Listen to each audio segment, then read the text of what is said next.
നല്ലൊരു അടിപൊളി video editing ആപ്പിനെ പറ്റി പരിചയപ്പെടുത്തി തരാം. അതായത് നിങ്ങൾ ഇതുവരെ ഒരു റീൽ പോലും ഇൻസ്റ്റാഗ്രാമിൽ പോസ്റ്റ് ചെയ്യാത്ത ആളാണെങ്കിൽ, വാട്സപ്പിൽ ഒരു സ്റ്റാറ്റസ് വെക്കാൻ നിങ്ങൾക്ക് ഒരു വീഡിയോ കട്ട് ചെയ്യാൻ പറ്റാത്ത ഒരാളാണെങ്കിൽ നിങ്ങൾക്കുള്ളതാണ് ഈ വീഡിയോ.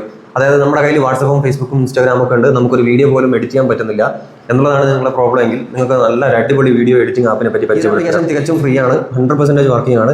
തുടക്കക്കാർക്കൊക്കെ അടിപൊളിയായിട്ട് എഡിറ്റ് ചെയ്യാനും മ്യൂസിക് ആഡ് ചെയ്യാനും കട്ട് ചെയ്യാനും പേസ്റ്റ് ചെയ്യാനും ഒക്കെ പറ്റുന്ന ഒരു ആപ്ലിക്കേഷൻ കൂടിയാണ്. നിങ്ങൾ ഈ ഒരു വീഡിയോ കണ്ടു കഴിയുമ്പോഴത്തേക്കും നിങ്ങൾക്ക് ഒരു എഡിറ്റർ ആവാം. അതായത് ഒരു കാര്യം പ്രത്യേകം ശ്രദ്ധിക്കുക, നിങ്ങളൊരു എഡിറ്ററാണ്, നിങ്ങൾ ഇതിന് മുമ്പ് വീഡിയോ ചെയ്ത ആളാണ്, നിങ്ങൾ ഇതല്ലാതെ വേറെ ആപ്ലിക്കേഷൻ ഉപയോഗിക്കുന്ന ഒരാളാണെങ്കിൽ നിങ്ങൾക്ക് ആ ഉപയോഗിക്കുന്ന ആപ്പ് തന്നെ തുടരാം. ഇതുവരെ ഒരു വീഡിയോ പോലും എഡിറ്റ് ചെയ്യാൻ പറ്റാതെ, ഒരു ഇൻസ്റ്റാഗ്രാം പോസ്റ്റ് പോലും ചെയ്യാൻ പറ്റാത്ത ആളുകളാണെങ്കിൽ അവർക്കുള്ളതാണ് ഈ വീഡിയോ. പ്ലേ സ്റ്റോർ ഓപ്പൺ ചെയ്യുക. ഓപ്പൺ ചെയ്തതിന് ശേഷം സെർച്ച് ചെയ്യുന്ന ഭാഗത്ത് VN ആപ്പ് എന്ന് അടിച്ചു കൊടുക്കുക. VN അടിച്ചു കഴിഞ്ഞാൽ തന്നെ നമുക്കൊരു ആപ്ലിക്കേഷൻ വരുന്നതാണ്. അപ്പോൾ അത് ജസ്റ്റ് ഒന്ന് ഇൻസ്റ്റാൾ ചെയ്ത് കൊടുക്കുക. അപ്പോൾ ഇൻസ്റ്റാൾ ചെയ്തതിന് ശേഷം അതൊന്ന് ജസ്റ്റ് ഒന്ന് ഓപ്പൺ ചെയ്യുക.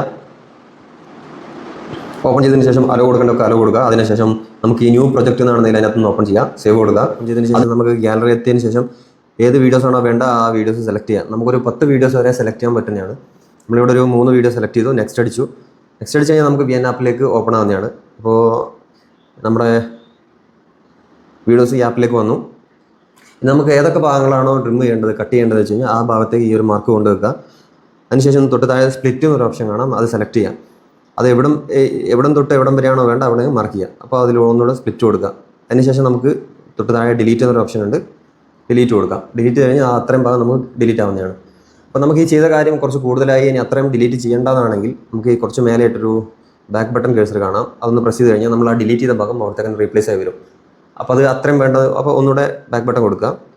അപ്പോൾ നമുക്ക് എത്രയാണോ കൃത്യമായിട്ട് ഡിലീറ്റ് ചെയ്യേണ്ട ആ ഭാഗം ഒന്നുകൂടെ ക്ലിയർ ചെയ്ത് സെലക്ട് ചെയ്തതിന് ശേഷം ഒന്നുകൂടെ സ്പ്ലിറ്റ് കൊടുക്കുക. അത്രയും ഭാഗം ഡിലീറ്റ് ചെയ്യാം. ഡിലീറ്റ് ചെയ്യുന്ന ഒരു ഓപ്ഷൻ ഇങ്ങനെയാണ്. നമുക്ക് അതേപോലെ വീഡിയോ ഇപ്പുറത്തേക്ക് മാറ്റണമെന്നുണ്ടെങ്കിൽ ഒന്ന് പ്രസ് ആൻഡ് ഹോൾഡ് ചെയ്യുക. ഏത് സൈഡിലൊക്കെ വേണ്ടത് ആ സൈഡിലേക്ക് കൊണ്ടുവെക്കാൻ പറ്റുന്നതാണ്. അപ്പോൾ നമുക്ക് ഈ ഒരു പ്ലസ് ബട്ടൺ കാണുന്ന സ്ഥലത്ത് നമുക്ക് എഫക്റ്റ് കൊടുക്കാൻ പറ്റുന്നതാണ്. ഏതാണോ വേണ്ടതെന്ന് വെച്ചാൽ സെലക്ട് ചെയ്യുക. ഡ്യൂറേഷൻ എത്രയാണോ വേണ്ടത് അത് സെലക്ട് ചെയ്ത് കൊടുക്കുക. നമ്മുടെ വീഡിയോ പ്ലേ ചെയ്യുമ്പോൾ അതൊരു വീഡിയോ നിന്ന് മറ്റൊരു വീഡിയോയിലേക്ക് പോകുമ്പോൾ അത് നമുക്ക് അത്ര ഫീൽ ആവുന്നതായിരിക്കില്ല. അപ്പോൾ അത് കഴിഞ്ഞ് നമുക്ക് വീഡിയോസിലേക്ക് മ്യൂസിക് ആഡ് ചെയ്യാൻ വേണ്ടി ഏറ്റവും ടോപ്പിലുള്ള മ്യൂസിക് സെലക്ട് ചെയ്യുക. മ്യൂസിക് സെലക്ട് ചെയ്തതിന് ശേഷം നമ്മുടെ ഗാലറിയിലേക്ക് ഓപ്പൺ ആവുന്നതാണ്. അതായത് നമ്മുടെ മൈ മ്യൂസിക്കിലേക്ക് പോകും. നമ്മുടെ ഫോൺ ഗാലറിയിൽ ഏതൊക്കെയാണോ മ്യൂസിക് ഉള്ളത് അതൊക്കെ നമുക്ക് ഇതിലേക്ക് ആഡ് ചെയ്യാൻ പറ്റുന്നതാണ്. അപ്പോൾ മ്യൂസിക് സെലക്ട് ചെയ്യുക. മൈ മ്യൂസിക് സെലക്ട് ചെയ്തതിന് ശേഷം ഏത് മ്യൂസിക്കാണോ വേണ്ട അത് സെലക്ട് ചെയ്യുക, യൂസ് കൊടുക്കുക. അപ്പോൾ നമുക്ക് ഫേഡ് ഔട്ട് ഫേഡ് ഇൻ, അതായത് നമ്മുടെ വീഡിയോ തുടങ്ങുന്ന ഭാഗത്ത് സൗണ്ട് പതുക്കെ വരികയും എൻഡിങ്ങിൽ സൗണ്ട് കുറഞ്ഞു വരികയും ചെയ്യുന്ന രീതിയാണ് ഇത്. അത് നമുക്ക് എങ്ങനെയാണോ വേണ്ടത് അത് സെലക്ട് ചെയ്ത് കൊടുക്കാം. അപ്പോൾ നമ്മുടെ MP3 ഇതിലേക്ക് ആഡായി. ഇനി ഇതുപോലെ നമുക്ക് MP3യും കട്ട് ചെയ്യാൻ പറ്റുന്നതാണ്. അപ്പോൾ എത്ര ഭാഗത്താണോ കട്ട് ചെയ്യേണ്ടത് അത് സെലക്ട് ചെയ്യുക, സ്പ്ലിറ്റ് കൊടുക്കുക. അതിനുശേഷം ഡിലീറ്റ് ചെയ്യുക. അതിന് തുടർന്ന് നമുക്ക് ഈ ഒരു മ്യൂസിക് ഇതുപോലെ ഇങ്ങനെ അടുപ്പിച്ച് കൊടുക്കാൻ പറ്റുന്നതാണ്. അപ്പം മ്യൂസിക് ആഡ് ചെയ്യൽ വളരെ എളുപ്പമുള്ളൊരു പരിപാടിയാണ്. ഇത് നമുക്ക് ഇതിലൊരു നമ്മുടെ ഓൺ വോയിസ് റെക്കോർഡാണ് വേണ്ടെങ്കിൽ നമുക്ക് ആ ഭാഗം സെലക്ട് ചെയ്തതിന് ശേഷം റെക്കോർഡ് കൊടുത്തു കഴിഞ്ഞാൽ നമുക്കൊരു പ്രസ് ബട്ടൺ വരും. അത് ലോങ് പ്രസ് ചെയ്ത് കഴിഞ്ഞാൽ നമുക്ക് ഈ ഇതുപോലെ പ്രസ് ചെയ്ത് പിടിച്ചുകൊണ്ട് റെക്കോർഡ് ചെയ്യാൻ പറ്റുന്നതാണ്. അതല്ല ഒരു പ്രസ് ചെയ്തതിന് ശേഷം കൈ എടുക്കുകയാണെങ്കിൽ ഒരു 3 സെക്കൻഡ് കഴിഞ്ഞതിന് ശേഷം നമുക്ക് ലോങ് ആയിട്ട് വോയിസ് റെക്കോർഡ് ചെയ്യാൻ പറ്റുന്നതാണ്. അതുപോലെ നമുക്ക് ഇത് ഫിൽറ്റർ എഫക്റ്റ് കൊടുക്കാൻ പറ്റുന്നതാണ്. നമുക്ക് ഏതാണോ വേണ്ടത് സെലക്ട് ചെയ്യുക. അപ്ലൈ ടു ഓൾ കൊടുത്തു കഴിഞ്ഞാൽ നമ്മൾ ഈ ഒരു സെലക്ട് ചെയ്ത സംഭവം എല്ലാ ഇതിലേക്കും വരുന്നതായിരിക്കും. അതായത് നമ്മൾ ഈ അപ്ലൈ ചെയ്ത ഒരു എഫക്റ്റ് എല്ലാ വീഡിയോ ക്ലിപ്പിലേക്കും പോകാൻ വേണ്ടി അപ്ലൈ ടു ഓൾ കൊടുക്കുക.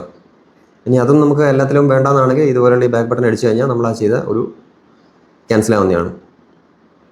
അതുപോലെ നമുക്ക് അടുത്തതായിട്ട് ഇതിൻ്റെ മുകളിലേക്ക് ഒരു വീഡിയോ ഒരു ഫോട്ടോ ആഡ് ചെയ്യണമെന്നുണ്ടെങ്കിൽ ഇതുപോലെ ഇവിടെ പ്രസ് ചെയ്ത് കഴിഞ്ഞാൽ നമുക്ക് ഫോട്ടോസോ വീഡിയോസോ ഇമോജിയോ ഏത് വേണമെങ്കിലും ആഡ് ചെയ്യാൻ പറ്റുന്നതാണ്.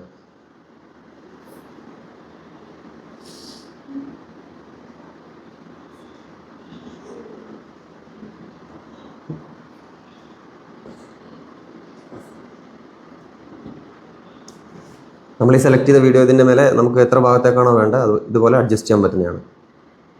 ഇതുപോലെ ചെയ്ത് കൊടുക്കുക. അത് കഴിഞ്ഞ് കുറച്ച് താഴത്തേക്ക് വരുമ്പോൾ ഒരു മാസ്ക് എന്നൊരു ഓപ്ഷൻ ഉണ്ടാവും, അത് സെലക്ട് ചെയ്യാം.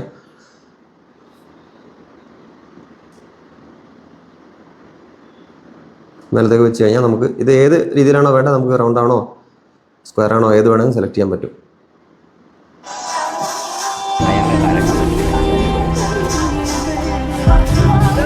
അതിലും എത്ര ഭാഗത്താണോ വേണ്ട ഡ്യൂറേഷൻ അത് നമുക്ക് ഇതുപോലെ സെലക്ട് ചെയ്തതിന് ശേഷം സ്പ്ലിറ്റ് കൊടുത്ത് ഡിലീറ്റ് ചെയ്യാൻ പറ്റും.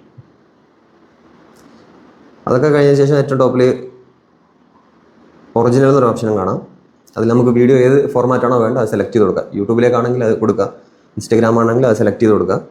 നമുക്കിവിടെ 9.16 ആണ് വേണ്ടത്, അത് സെലക്ട് ചെയ്യാം. അത് കഴിഞ്ഞതിന് ശേഷം ഏറ്റവും അവസാനത്തേക്ക് വരുമ്പോൾ ഇതിൻ്റെ ഒരു വാട്ടർമാർക്ക് ഉണ്ടാവും, അത് ഡിലീറ്റ് ചെയ്ത് കൊടുക്കുക. തുടർന്ന് വീഡിയോ സേവ് ചെയ്യുക. എക്സ്പോർട്ട് കൊടുത്താൽ നമ്മുടെ വീഡിയോ സേവ് ആവും. അപ്പോൾ ഈ ഒരു ആപ്ലിക്കേഷൻ എന്ന് പറഞ്ഞാൽ തുടക്കക്കാർക്കൊക്കെ എഡിറ്റ് ചെയ്യാനായിട്ട് എളുപ്പത്തിൽ ചെയ്യാൻ പറ്റുന്ന ഒരു സംഭവമാണ്. വീഡിയോ യൂസ്ഫുൾ ആണെന്ന് തോന്നുകയാണെങ്കിൽ ധാരാളം ആളുകളിലേക്ക് ഷെയർ ചെയ്ത് കൊടുക്കുക, സബ്സ്ക്രൈബ് ചെയ്യുക, ലൈക്ക് ചെയ്യുക, സപ്പോർട്ട് ചെയ്യുക. Thank you.